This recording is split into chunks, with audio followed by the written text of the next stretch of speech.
The following story has been brought to you by StoriesToInspire.org. There's an amazing story about a boy in a yeshiva in Eretz Israel. The boy was getting up to all sorts of shenanigans, all sorts of issues. One thing after the next, the guy was doing this wrong, the guy was doing that wrong. Eventually, the yeshiva decided they want to throw him out. They called a meeting in the yeshiva, and the rabbi is there, the principal is there, this one is there, everybody's there. And one of the rabbis, whose job was to be the mashgiach, what does that mean?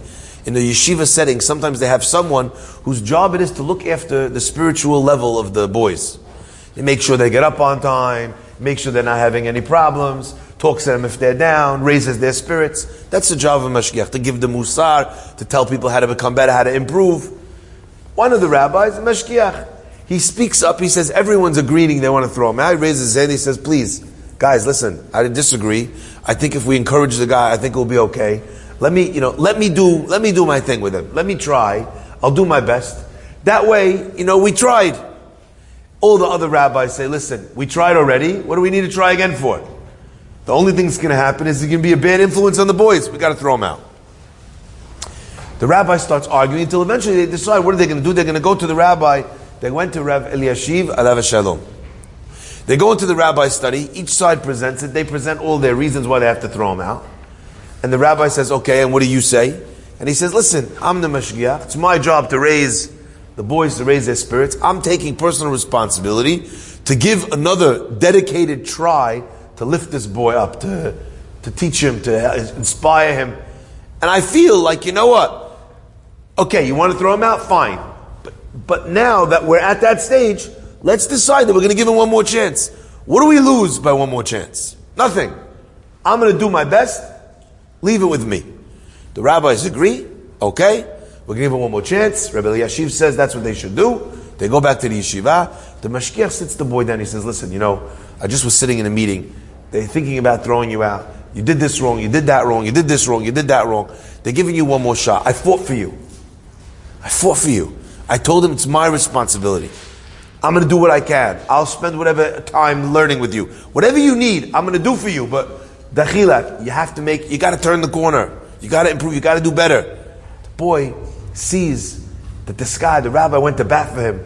He sees that he fought with all the other rabbis. They went to the Gadol Hador to even ask what to do. The boy says, I'm going to try my best. From that day on, he's a different kid. He started to come on time. He started to come to the morning prayers. He started to study Torah. He started to improve his midot. He started to stop going to the bad places that he was going to before. The kid started improving by leaps and bounds. And you know what? Even without much intervention from the mashgiach, it was enough. Why? Because the kid saw that out of someone in the whole school, there was at least one person who went to bat for him, who fought for him, who believed in him.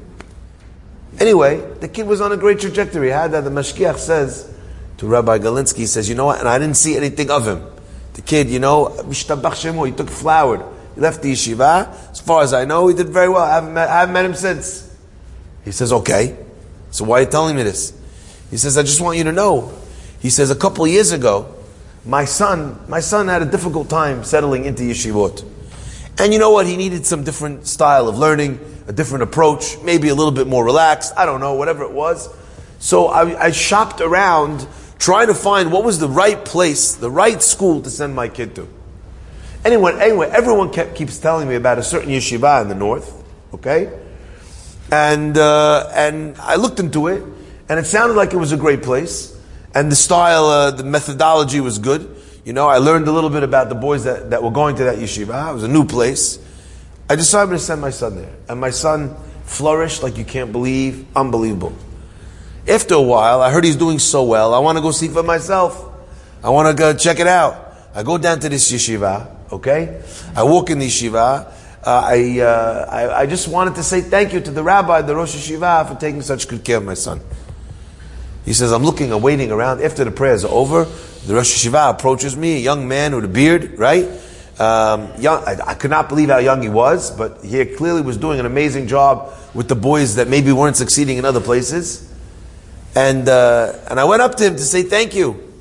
And the man says, thank you? Don't you recognize me? You're thanking me? The Rosh Yeshiva was the boy that I fought for all those years ago in school. And here he is running his own yeshiva for boys that don't understand. And who's the beneficiary of having a yeshiva like that? Who gained the most out of it? Me, for my own son.